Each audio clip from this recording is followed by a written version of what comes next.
Good afternoon, everybody. Shaun Atkinson here. Thank you for joining me today.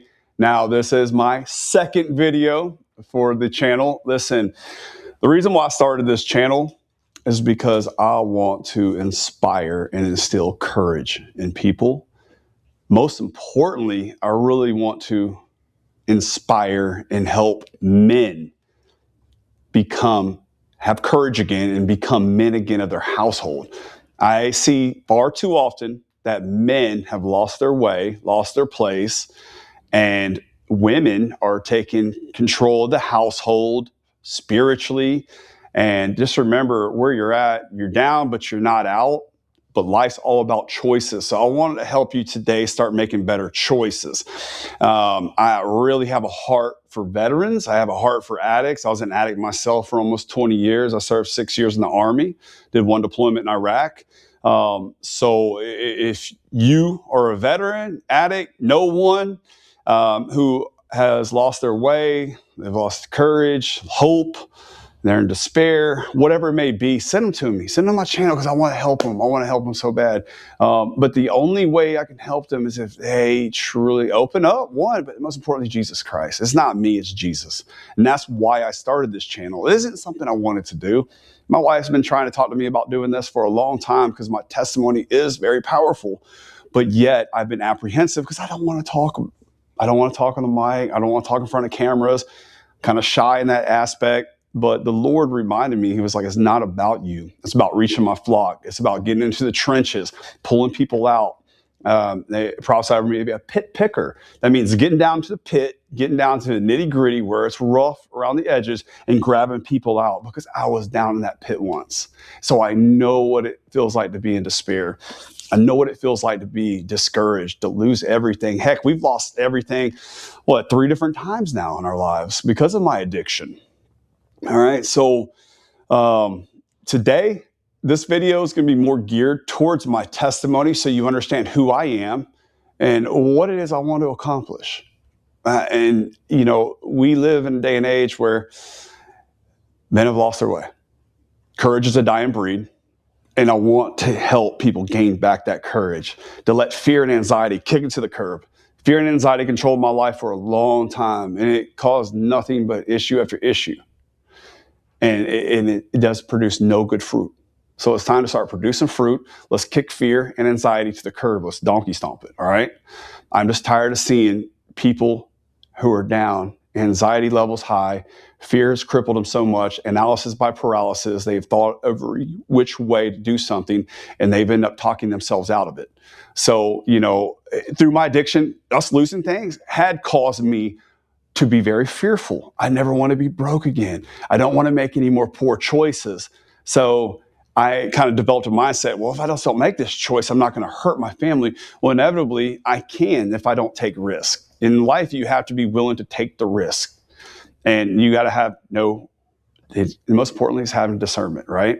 So today, I'm going to give you a little bit of my testimony, who I am, what I want to do, and how I want to help you. I do. I truly have a heart to help you. So to kind of give you, I'm 45 years old. Most of you know I'm married. My wife has a channel. She's evangelist Lauren Atkinson. We've been together almost 17 years now, marriage-wise. Off and on for 26 years. I have 4 awesome kids. And I tell you what, man, they grow up so fast. You know, when I was younger, I really didn't appreciate life. So I missed a lot, especially, you know, in my daughters, my son Knox, and another son, Jacob, who I'll get into that in a minute. I found out about him last August. He's 19 years old in the Marines. It's been a whirlwind in my life because of choices I've made. But, you know, my last son, Eli, I was able to be present in the moment. And, you know, I was sober for his birth. And it was such a precious moment. You know, it wasn't a moment I didn't get with Knox because I was too busy getting high, didn't appreciate or value life. You know, our first 9 years of marriage with my wife was a complete living hell.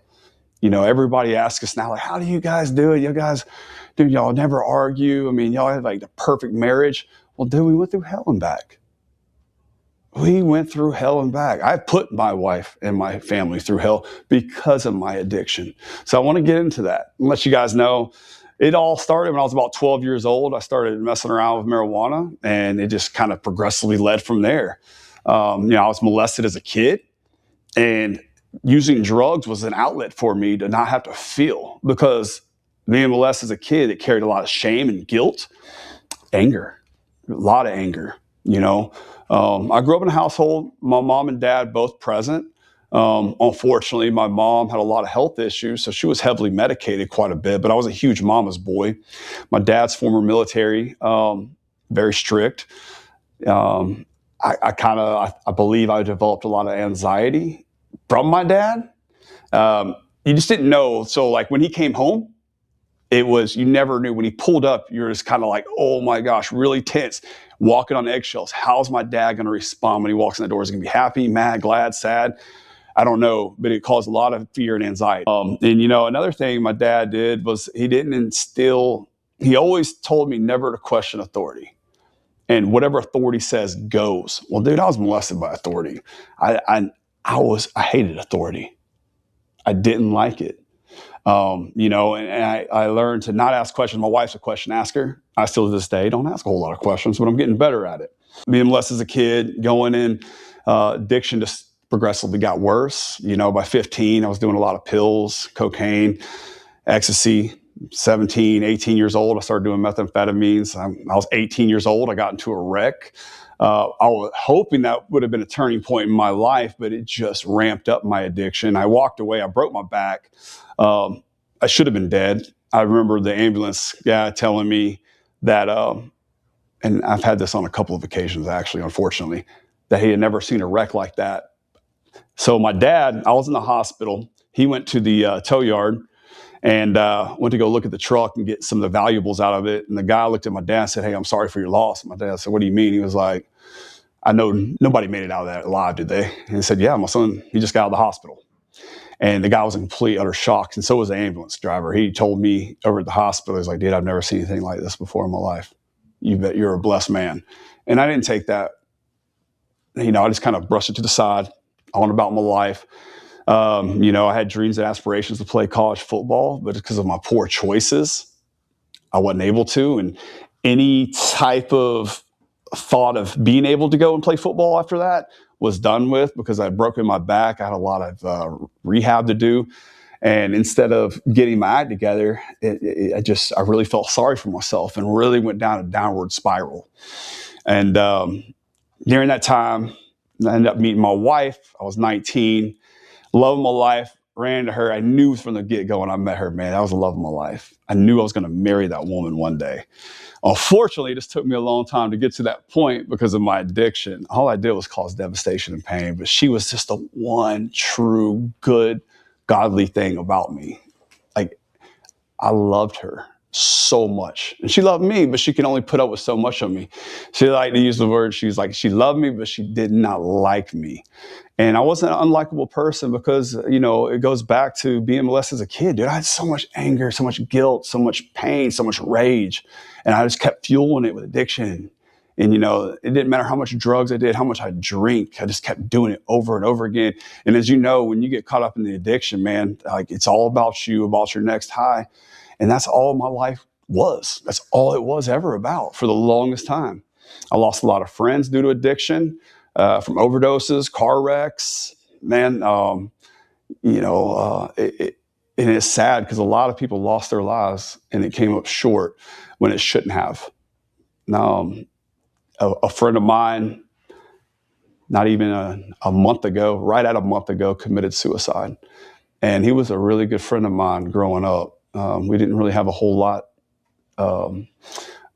fellowship in the last 20 years, but my wife and I did speak to him about about a year ago. And, it was like we picked up where we left off, man. He had such a great personality. He had a wife, he had 2 kids, seemed like he was doing so good. But that's the thing, man. Everybody acts like everything's good when it's not. And they said that he just felt like he had nobody to turn to. So that's why I'm doing this. This is why I'm sharing my testimony, so you know who I am, so it can be relatable, so I can help save you. If you are in that spot right now where you don't feel like there's any more hope, you're going to go drink your last shot of alcohol or whatnot, take your last shot of dope in your arm, and you're going to go off yourself, just remember, man, that's the most selfish thing you could ever do, because you got people who love you and care for you. Even though the enemy, you might have bought into his lie. I mean, you might have burned a lot of bridges, but people still love you. You are still valuable because you know why? God created you. All right. So, get back on my testimony, man. I said I had to share that with you guys real quick. But I went into the Army at 25 because, man, I wanted something different for my life. I remember a buddy of mine got arrested, and I was talking to the cop right there. He's like, "Hey, what are you doing hanging out with trash like this?" I said, "These are kids I grew up in grade school, man." He said, "Man, if you don't turn your life around, this is where you're going to end up." So it made me think on that. And then what the crazy thing was, so one of my bosses was a sergeant first class in the reserve. And he kept telling me, "Shaun, man, you're one of the hardest workers I know, but you're consistently inconsistent. You're in and out of trouble. I would do good for a little bit, and then I'd relapse. I'd do good for a little bit, and I'd relapse." So it was just a perpetual cycle of just insane. It's just craziness. So he's like, I'll write a letter of recommendation for you.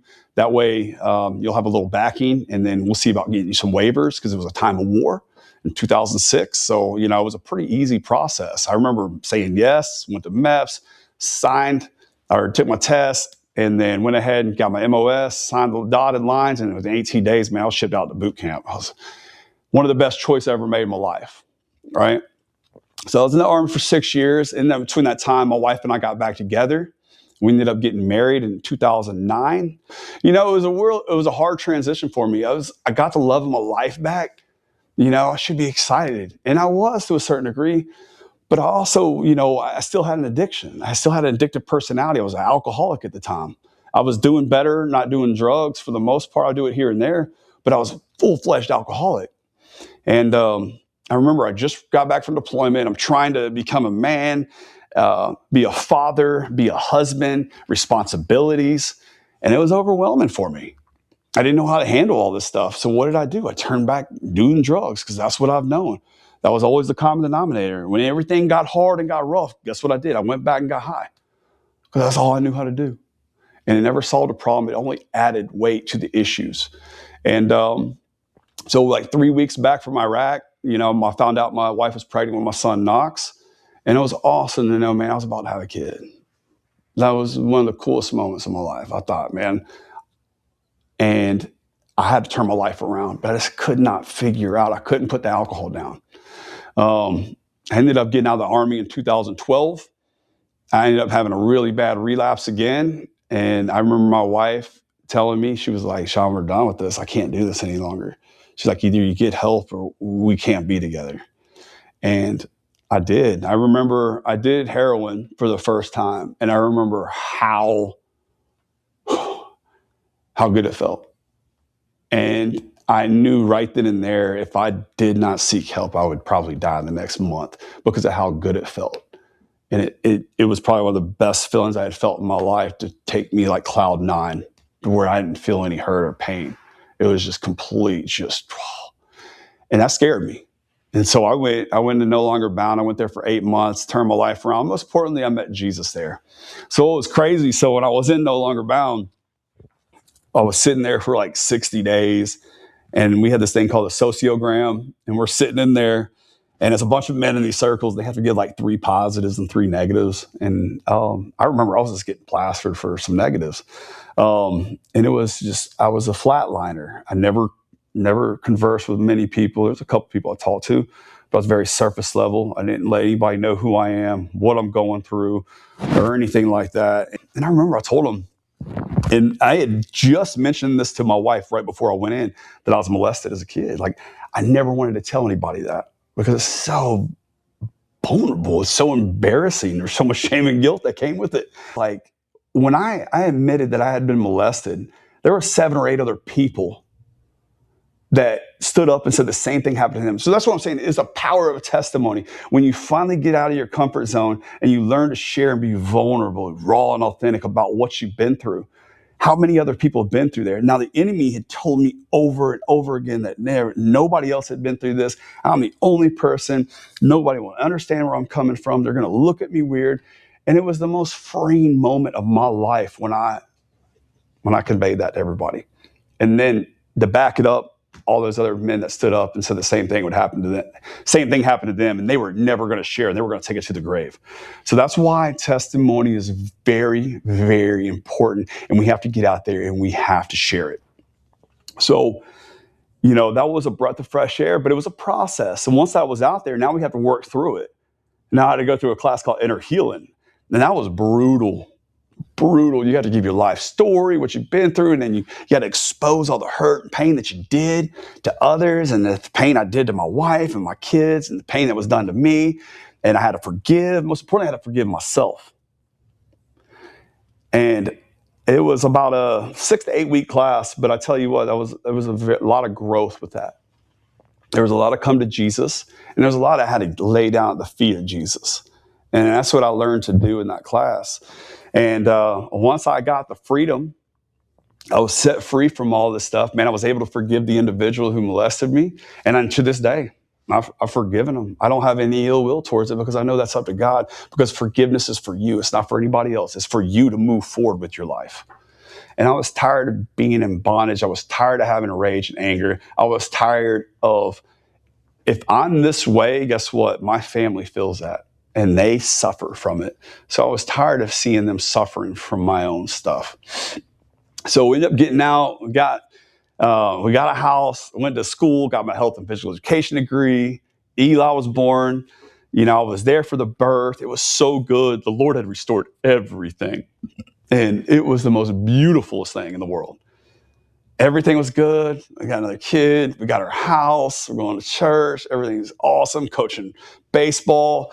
My daughter's doing gymnastics. And most importantly, where I could tell you guys where I fell short at was complacency. I got very complacent in my accountability, going to church. My wife worked nights at the hospital, so I would have to, get the kids up in the morning, get them dressed, and it would be hard. So I was like, I'm just not going to go today or something like that. And, going and doing group sessions with people for, it's just accountability. I lost accountability. I lost my prayer life. I lost reading the word. I didn't stay disciplined. I got complacent, and complacency kills. And lo and behold, 2017, I ended up relapsing. There were some things there where I didn't realize. My wife and I were going in two different trajectories. I got baptized with her. I was like, that's a noble thing. Let's do this. My wife got baptized for the right reasons, and the Lord was all over her. And she was preaching in times, all this stuff. And I just didn't understand it. I was kind of a new Christian. So I really didn't understand the things she was preaching.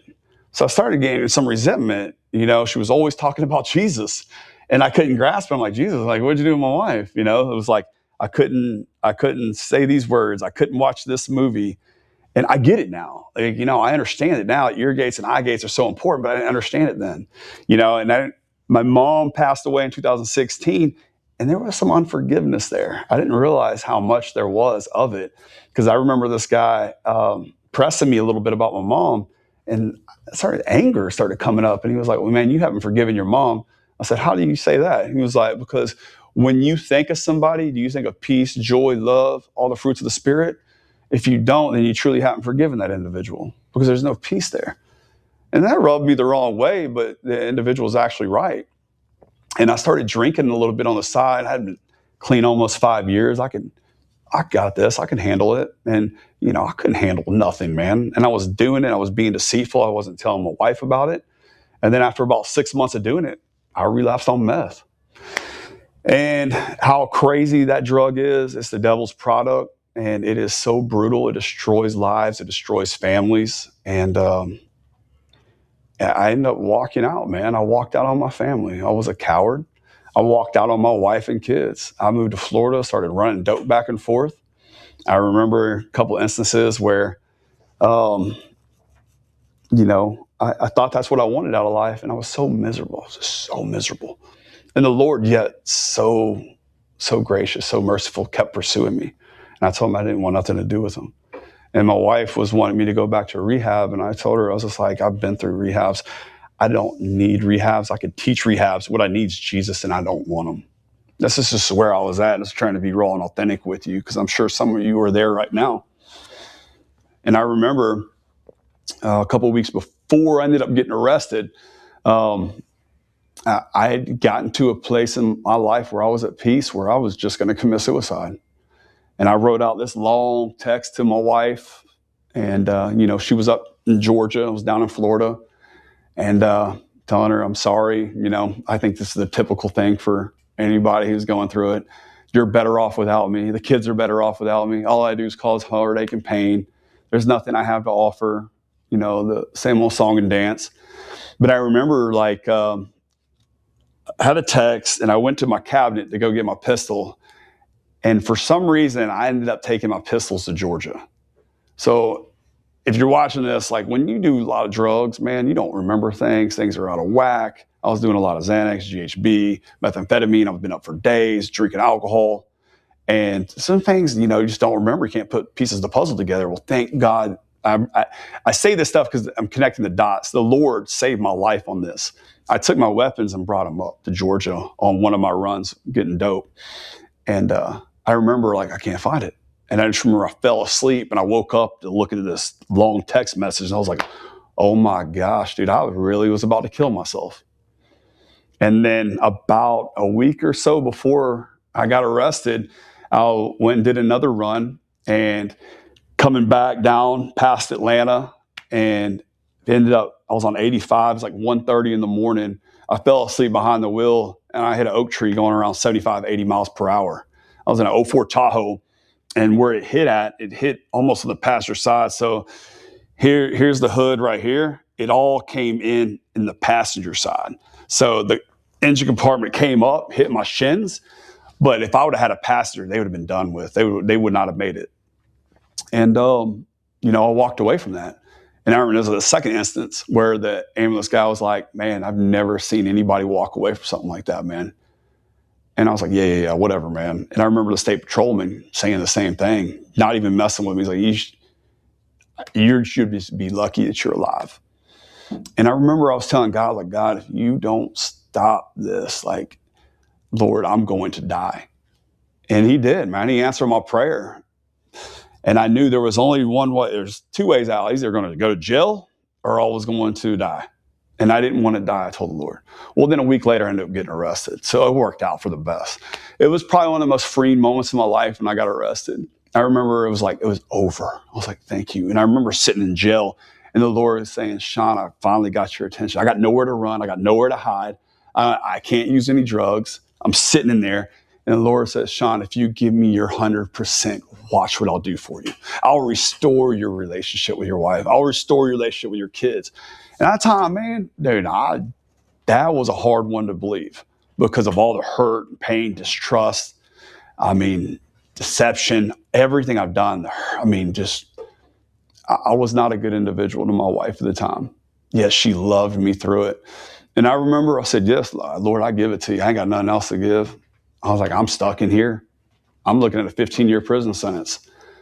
So I give it to you. What does it look like? If it's in here or out there, so be it, Lord. I would love to have my family back, but I know I'm undeserving of it. And the Lord says, give me your 100%, not your 80, 20, 70, 30, but 100%, and watch what I'll do for you. And I remember him telling me, keep your mouth shut and watch what I'll do for you. There was a couple different times where I was supposed to give depositions. They canceled it. Well, come to find out, there was a mishap, a technicality with a search, and DEA was involved with it. I got busted with over a pound of meth.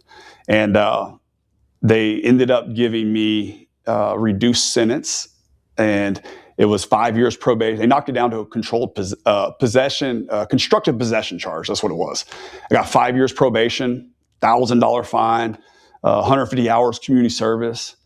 And even my attorney's like, I've never seen anything like this before. But he was like, if you don't accept this, the feds are going to pick it up. And he was like, you're going to be done with if they pick it up. So heck yeah, I took it, man. It just goes to show you the Lord. He shows up and he shows out as long as you're obedient. So for the last 9 years, the Lord has been so gracious to us. He's restored my wife, my relationship with my wife, my relationship with my kids.